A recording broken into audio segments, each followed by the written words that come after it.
مرزا صاحب نے یہ جو کہا ہے کہ عورت خوبصورت ہو تو ٹھیک ہے، دوسرا اس کی شکل مکروہ ہو، یہ مجھے ابھی ایک میسج آیا، خاتون کا احمدی ہیں، وہ کہہ رہی ہیں کہ اس کا ایک تو حوالہ ذرا اس پہ بتا دیں آپ نے، مطلب کس طرح سے، یا انہوں نے صحیح نہیں دیکھا یا ان کے مطلب آپ نے نہیں دیا جو ہے وہ، تو دوسرا وہ کہہ رہی ہیں کہ مطلب میرا تبصرہ اس پہ چاہیے، اگر آپ وہ اسکرین پہ لے آتے ہیں تو میں دیکھ کے تو پھر بعد میں اس پہ تبصرہ کر دیتا ہوں۔ جی بالکل، یہ میرے بھی ذہن میں تھی بات، اور اچھا نہیں یہ ہوا دیکھیں ہماری آصف بہن نے صاحب غور جی کریں کہ آپ کا جو پروگرام ہے دیکھا کس طرح سے، جو میں نے شروع میں بات کی تھی جی جی جی کہ احمدی خاندانوں میں یقین کر لیں کہ اس چیز کو لوگ دیکھتے ہیں، سنتے ہیں، اور پھر اس پہ سوال آتے ہیں۔ ہاں، یہ یقین چیز مانیں شیخ صاحب، جب یہ پڑھ رہے تھے نا اکرم مرزا صاحب، تو میں اپنا سر پکڑ کے بیٹھ گیا تھا، آپ نے میرا تو سر دل جو پکڑا ہے ہوا، اس بیچاری کا جو حال ہوا ہے وہ جو کہہ رہی ہیں، میں مطلب آپ کو سنا میرا نہیں سکتا۔ ہاں میرا دل ہل گیا تھا یہ بات پڑھ کے، خاص طور پہ جو انہوں نے وہ مکروہ جہاں پہ شکل، وہ عورت یہ کی شکل مکروہ جی لکھا ہے، میں شیخ نہیں صاحب میں یہ وہاں پہ لے پسند کے کرنا جائیں۔ چاہ رہا ہوں، اچھا یہ دیکھیں ہاں، یہ مکتوبات احمد ہے، جلد نمبر 2 میں، اور اس کا صفحہ نمبر 58 ہے، یہ آن لائن ہے، مکتوب نمبر 37 ہے، یہ اس وقت کا آن لائن ہے۔ آن لائن ہے، ٹھہریں آپ، ہاں میں ان کو مخاطب کر کے کہہ دوں کہ یہ جو ہے، جو مکتوبات احمد ہیں، وہ آپ کے پاس اس کی جلد کچھ اور ہو سکتی ہے، اور اس کا مکتوب کا نمبر کچھ اور ہو سکتا ہے۔ یہ جو مرزا صاحب نے پیش کیا، ہمارے مرزا صاحب نے، انہوں نے آن لائن الاسلام.org پہ جو ہے ان مکتوبات میں سے مکتوب جلد دوم، اس کی جلد دوم صفحہ نمبر 58 اور مکتوب جو ہے اس کا نمبر 37 ہے، وہ دیا ہے آن لائن، ٹھیک ہے۔ اب آ جائیں نیچے، یہ دیکھیں، جہاں پہ میں عرض کروں کہ تو وہ اسی جگہ میں ایک دوزخ ہے، استغفر اللہ۔ مرزا صاحب آپ ٹھیک ہے، that's enough, thank you so much. Ahmadi دوستو، میں سب سے پہلے تو توجہ دلانے والی کا انتہائی ممنون ہوں، اور جو ان کو دلی تکلیف ہوئی ہے، یقین کریں اس سے بڑھ کے مجھے ہے اس چیز سے کہ یہ وہ شخص جس طرح سے اللہ تعالیٰ کو گالی دے رہا ہے، اللہ تعالیٰ کی ذات پہ سوال اٹھا رہا ہے، اللہ تعالیٰ کے تخلیق کے اوپر جس طرح سے اس شخص نے یہ الفاظ لکھے ہیں، آپ خود سوچئے کہ کیا کسی انسان کے بس میں ہے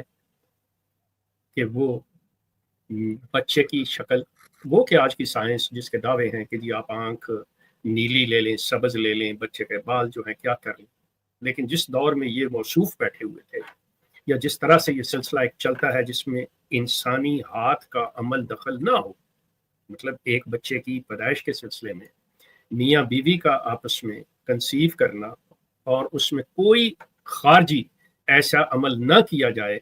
اور اس کی پیدائش اسی طرح سے ہو، تو وہ تمام جو ہے ایک نیچرل پروسیس ہے، جو بھی اس کے بال، رنگ، شکل ہوگی۔ اب سوال یہ چیز پیدا ہوتا ہے کہ اگر ایک ایسی جگہ شادی ہوتی ہے جہاں پہ شادی سے پہلے آپ خاتون کی شکل نہیں دیکھ سکتے یا وہ سامنے نہیں آتی، اور جب آپ کی شادی ہو جاتی ہے آپ اس کا چہرہ دیکھتے ہیں تو آپ یہ محسوس کرتے ہیں کہ اس کا رنگ سفید نہیں ہے، یا میرے لیے قابل قبول نہیں ہے، اس کا رنگ جو ہے سانولا ہے، ایسا ہے، اس کی شکل، اس کے نقش مجھے جو ہے پسند نہیں ہے، جس کو موصوف مکروہ لکھ رہے ہیں، تو وہ کہتے ہیں کہ یہ زندگی دوزخ اسی وقت شروع ہو جاتی ہے۔ اب آپ مجھے یہ بتائیں اس عورت کا کیا قصور ہے؟ یہ مرد کو کس نے اختیار دیا ہے؟ میری اس پہ پہلے ویڈیوز بن چکی ہوئی ہیں جس میں نے یہ چیز بتائی تھی کہ غلام قادیانی عورت کو ایک سیکس ٹول کے طور پہ لیتے ہیں، ان کے نزدیک یہ چیز ہے۔ اس کا مطلب دنیا میں جتنے لوگ جن بیچاروں کے ساتھ کوئی بھی جسمانی نقص ہے، ان کے چہرے پہ کوئی ذرا سی چیز ہے، ان کو تو پھر زندہ رہنے کے بقول ان موصوف جو سو کال اللہ کے نبی، مسیح موعود، امام مہدی، انہیں ان کے بقول تو انہیں زندہ رہنے کا حق ہی نہیں ہے، کیونکہ ان کو تو دوزخ قرار دے دیا انہوں نے، جس کے ساتھ بھی جائیں گے اس بندے کی زندگی، اس کے گھر والوں کی زندگی جہنمی ہو گئی۔ مطلب سوچیں، آپ اندازہ کریں کہ کیا رہے ہیں، کیا احمدی خواتین، تمام احمدی خواتین دنیا کی حسین ترین اور سب کی سب جو ہیں وہ ایسی حسینائیں ہیں کہ دنیا ان کے پیچھے، ان کے حسن کے پیچھے بھاگ رہی ہے۔ کیا میں ایک سوال کروں آپ لوگوں کے سامنے؟ شاید آپ لوگوں میں سے 90% لوگوں کے، اگر میں اس کی بھی تعداد آگے 95% کر دوں تو بے جا نہ ہوگا کہ 95% احمدیوں کو نہیں پتا ہوگا، بلکہ 99% احمدیوں کو نہیں پتا ہوگا کہ مرزا بشیر الدین محمود کی وہ بیوی جسے میر آپا کہتے تھے، میرے نزدیک وہ عورت قابل احترام ہے بحیثیت انسان. اس کا جو بھی اس کے نقوش، جو بھی اس کی شخصیت، مجھے اس سے کوئی نہیں، لیکن ان کے حوالے سے سوال کرنے لگا. ان کے خاندان، بشیر الدین محمود کے خاندان، ان کے بچے، ان کی اولادیں اسے ہجڑا کہا کرتی تھی، اسے مرد کہا کرتے تھے. تو کیا مجھے مرزا بشیر الدین محمود کی روح بتائے گی کہ مرزا بشیر الدین محمود کی زندگی جو تھی جہنمی تھی، جو اس کے باپ نے کہا ہے؟ آپ کس دنیا میں رہتے ہیں احمدی حضرات؟ آپ کس شخص کے پیچھے ہیں؟ کہ یہ میں نے خط نہیں لکھا ہوا، یہ میری تحریر نہیں ہے، یہ اس شخص کی ہے کہ اگر انسانی ظاہری شکل جو ہے یہ آپ کو جنتی اور دوزخی بنا رہی ہے تو آپ کس دنیا میں کھوئے ہوئے ہیں؟ جائیے، دنیا کی تمام وہ خواتین بقول آپ کے جو فحشہ ہیں، ان کی شکلیں خوبصورت ہیں لیکن ان کی سیرت جو ہے وہ فحاشی پر ہے، جائیے ان کے پاس. یہ اپنے جو آپ کا موجودہ خلیفہ ہے مرزا مسرور، اس کو صبوحی بیگم کی بجائے جو اتنا وزن اٹھائے ہوئے ہیں، اس کی بجائے کوئی خوبصورت سی لا کے اسے کہیں جی یہ جنت ہم نے دے دی، اس دوزخ کو چھوڑ دیجیے. کچھ تو خدا کا خوف کریں، وہ پڑھ لیں ان چیزوں کو جس کے پیچھے ہیں آپ لوگ. خدا نہ خواستہ کسی احمدی کے گھر میں اگر کوئی بچی ایسی پیدا ہو جاتی ہے جس کی شکل ایسی، جس کا رنگ سانولا وغیرہ ہے، آپ سوچئے آپ نے اپنے گھر میں ایک جہنم کو، دوزخ کو آپ نے جنم دیا بقول آپ کے موصوف غلام قادیانی صاحب کے. آپ لوگ کس کو مان رہے ہیں؟ یہ کیا چیزیں ہیں؟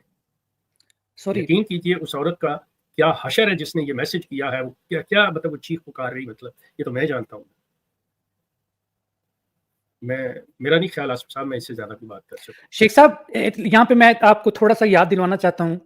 کہ یہ جو مرزا صاحب آپ کہتے ہیں نا کہ مرزا صاحب ایک دہریہ اور ملحد شخص تھے، تو وہ جو اسی دنیا میں دوزخ کا فیصلہ کر رہے ہیں، اس کا مطلب ہے کہ ان کو آخرت میں کوئی امید نہیں تھی، اسی لیے وہ کہہ رہے تھے. اس پہ ذرا تھوڑا سا آ جائیں. مرزا صاحب یقین کریں مشکل ہے میرے لیے اب بات کرنی.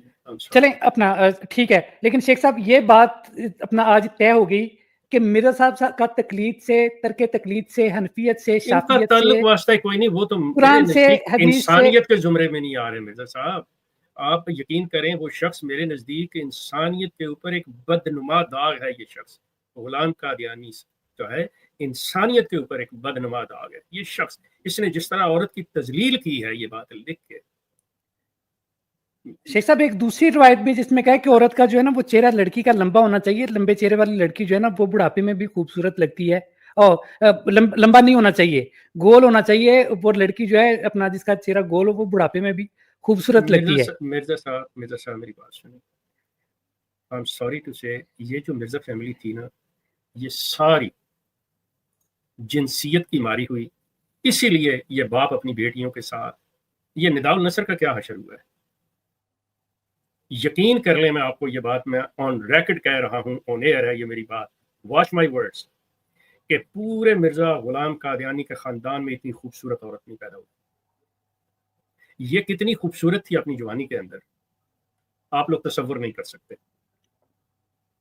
اتنی خوبصورت کہ اس کا باپ اپنے آپ کو کنٹرول نہیں کر سکا، اور اس نے جس طرح سے مطلب اپنی بیٹی کے ساتھ اپنی جنسی ہوس پوری کی ہے. یہ سارے جنسیت کے مارے ہوئے ہیں، یہ ہوس کے شکاری ہیں. وہ شخص جس کو یہ نبی اپنا مسیح موعود اور امام مہدی مانتے ہیں، وہ عورت کے لیے مطلب آپ دیکھیں کہ کس طرح کن کن چیزوں کے، کہ جی اس کی چھاتی ایسی ہونی چاہیے، اس کی شکل ایسی ہونی چاہیے، اس کا رنگ ایسا ہونا چاہیے جو جنت میں آپ کو لے کے جائے. وہ بتا رہا ہے. میں یہاں پہ مرزا صاحب ایک عرض کروں، جو آپ کہہ رہے ہیں کہ میں بتاؤں، ایک دہریہ بھی اس لیول پہ نیچے نہیں گر سکتا جس سے نیچے یہ ایک اخلاقی اور انسانیت کے مطلب گہرائی میں، پستی میں یہ شخص گرا ہے. اور جیسا میں نے آپ سے عرض کیا ہے کہ یقین کر لیں اس کے خاندان میں آج تک نداء النصر جیسی خوبصورت لڑکی پیدا نہیں ہوئی. اس کی شکل دیکھیں آپ پاگل ہو جائیں گے، اتنی خوبصورت. آئی نو پرسنلی.